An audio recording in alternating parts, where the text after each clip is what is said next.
আজকে সকালটা শুরু হয়েছিল এক মুঠো ছোলা আর গরম জলের সাথে। হ্যালো এভরিওয়ান, আমি অতসী, আমি নিয়ে চলে আসলাম একটা খুবই সুন্দর ব্লগ। তো তোমরা সবাই কেমন আছো? আশা করি তোমরা অনেক ভালো আছো, আর আমিও ভগবানের আশীর্বাদে মোটামুটি ভালো আছি। খুব বেশি ভালো যে আছি সেটা আমি বলতে পারছি না। তো যাই হোক, সকাল সকাল উঠে ফ্রেশ হয়ে এখনও আমার কোনো কাজকর্ম হয়নি। তার কারণ হচ্ছে ও এখনও ঘুমাচ্ছে, সুতরাং ঘরের ভিতরে অন্ধকার, জানালা খোলা যাবে না, জানালা খুললেই বাবুর ঘুম ভেঙে যাবে। দ্বিতীয়ত লাইট জ্বালানো যাবে না, সুতরাং ওকে একটু ঘুমাতেই দিলাম আজকে। থাক, ও ঘুমিয়ে নিক, আমি আমার কাজগুলো করে নিই।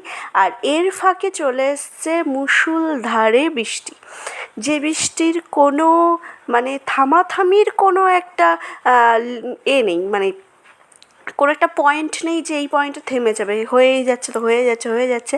আজকে উঠেছি 5:30, আর তখন কিছুক্ষণ পরে 6:45 কি 6টা নাগাদ, আধ ঘন্টা পর থেকেই প্রচণ্ড জোরে বৃষ্টি শুরু হয়েছে। এতটা জোরে বৃষ্টি হয়েছে আর নন স্টপ বৃষ্টি হয়ে যাচ্ছে যে আমাদের রাস্তায় জল জমে গিয়েছে। আর আমরা এমন একটা স্থানে বসবাস করি, যদিও জায়গাটা খুবই খুবই সুন্দর, বাট একটাই প্রবলেম, সেটা হচ্ছে আমাদের বাড়ির যে রাস্তাটা সেটা অনেকটা পরিমাণে নিচু আমাদের রোডের থেকে, আমাদের মেন রোড থেকে আমাদের বাড়ির গলির যে রাস্তাটা সেটা নিচু, যার জন্য একটু বৃষ্টি হলেই প্রচণ্ড পরিমাণে জল জমে যায়। আর বৃষ্টিটা যদি ক্রমাগত হতেই থাকে তো জল অনেকটাই হয়ে যায়। আর এই জল ঠেলে যেন আমার বাপের বাড়ি থেকে এই বাড়িতে দেখতে এসেছিল, সেই দিনও এতটা মুষলধারে বৃষ্টি হয়েছে যে হাঁটুর নিচ পর্যন্ত জল চলে এসছে। আর সেইভাবেই আমার ফ্যামিলি মেম্বার্স সেই পরিস্থিতিতেই এই বাড়িতে এসে দেখাশোনা করেছিল, পছন্দ করেছিল সেই পরিস্থিতিতেই। সুতরাং আমাকে বাড়ি গিয়েই বলেছিল, আমি বলেছিলাম কোনো প্রবলেম নেই, জল তো হতেই পারে না। আর হচ্ছে এমন তো নয় যে হলো মানুষ এগুলো জন্মস্থান থেকে জন্মগত ব্যাপার, এগুলো আর পাল্টানো যাবে না, এ সমস্ত কোনো ব্যাপার না, ওগুলো কোনো ম্যাটারই করে না, জীবনসঙ্গী ভালো হলেই সব কিছু ওকে। তো সেরকমটা কাজ অনুযায়ী আমার বাড়িতে দেখাশুনো করে, আর আমার মায়ের খুব পছন্দ হয়েছিল, বাবার খুব পছন্দ হয়েছিল, আর আমার ভাই তো হ্যাঁ বলেই দিয়েছে। তো সেই হিসেবেই আমাদের সম্পর্কে শুরু হয়েছিল একটা স্টেজ থেকে। তারপরে আমাদেরকে প্রচুর সময় দেওয়া হয়েছিল একে অপরকে জানার, বোঝার, ঘোরার। তারপরে আমরা রেজিস্ট্রি করি, তারপরে বিয়ে। তো দেখো, অনেক কথাই বলে ফেললাম। এর মাঝখানে বৃষ্টি থেমে গিয়েছে, ঝলমলিয়ে রৌদ্র উঠেছে, আর আমি সকাল সকাল উঠে সব কাজকর্ম ও উঠে গিয়েছে, সব কাজকর্ম সেরে আমি ছাতু খেয়ে নিয়েছি, আর বাড়ির সবার জন্য চা করে দিয়েছি। প্লাস এক বালতি জামা কাপড় ছিল, যেটা বৃষ্টি হচ্ছিল বলে উপরে মেলতে যাব, এটা আমার সাহসে হচ্ছিল না, কেননা আমাদের সিঁড়ির ঘর এখনও ইনকমপ্লিট, যা প্রচুর বৃষ্টির জল পড়ে পড়ে পুরো একদম স্লিপ হয়ে গিয়েছে। সেই জন্য তোমাদের দাদাভাই বালতি তুলে দিয়েছে, আমি মেলে দিয়ে চলে এসেছি। তারপরে দুপুরে রান্নাবান্না বসিয়ে দিয়েছি। আজকে চিকেন এনেছিল, আর চিকেন থেকেই বেশ কয়েকটা পিস আমি তুলে রেখেছি, এটা আমার আর শ্বশুরমশাইয়ের জন্য, যেটা সবজি দিয়ে করব। আর চিকেন সবজি দিয়ে করতে আমার ভীষণই ভালো লাগে, খেতেও ভীষণ ভালো লাগে। চিকেন স্টু বলবো না, কেননা চিকেন স্টু আলাদা একটা রেসিপি, আর এটা সম্পূর্ণ আমার নিজস্ব রেসিপি, যেটাতে একদমই তেল আমি ইউজ করি না। পুরো খালি কড়ার ভিতরেই একদম সামান্য 1 চিমটে তেল দেওয়া হয়, দিয়ে আমি সবজিগুলো দিয়ে দিই, একটু সটে করে নিই, তারপরে চিকেন দিয়ে দিই। চিকেন দিয়ে আদা রসুন, ওই অল্প 2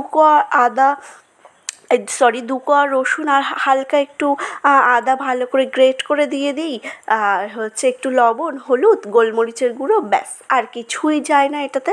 আর নামানোর আগে যেহেতু আমরা প্রতিটা তরকারিতে একটু মিষ্টি মিষ্টি ভাবটা পছন্দ করি, সেই জন্য একটা গুড়ের বাতাসা দিই, ব্যাস।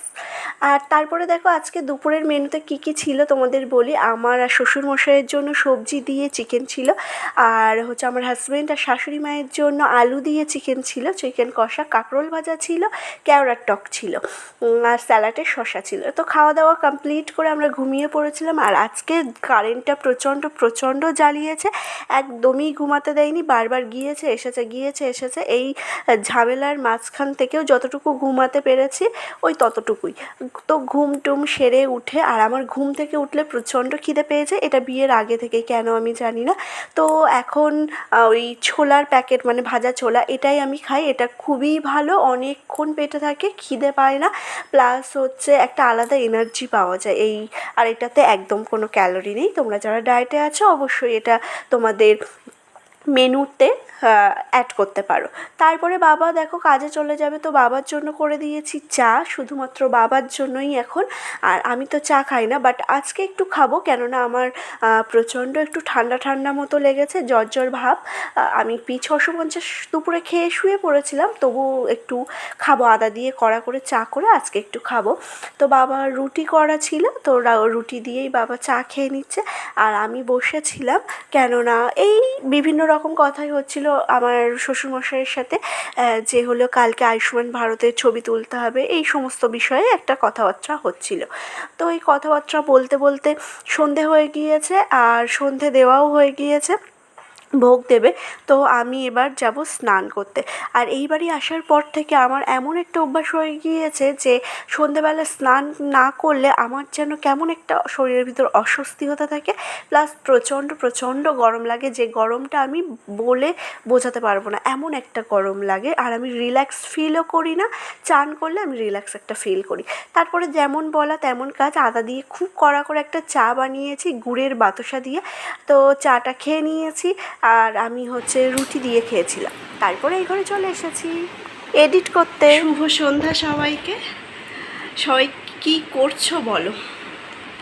এত এমন ঝামেলা হচ্ছে, আশা করি আমাদের মতো তোমরাও সবাই এই সমস্ত ঝামেলাগুলো ফেস করছো। মানে কি, প্রথমত কি হলো, ওই লক্ষ্মীর ভাণ্ডার, সেটা নিয়ে কয়েকদিন প্রচণ্ড ঝামেলা চলছিল। কি একবার ট্রান্সফার করতে হবে, একবার ডিবিটি লিঙ্ক করতে হবে, একবার ফর্ম ফিল আপ করতে হবে, মানে ওই অন্নপূর্ণা ভাণ্ডারের জন্য। আচ্ছা গেল, সে সমস্ত গেল। তারপরে কি হলো, হচ্ছে তারপরে কি একটা বেশ আসলো, ও আয়ুষ্মান ভারত, হ্যাঁ আয়ুষ্মান ভারত, সেটার জন্য ছুটোছুটি করতে হলো। তারপরে এখন গ্যাসের কেওআইসি, তারপরে জনগণনা, তারপরে হচ্ছে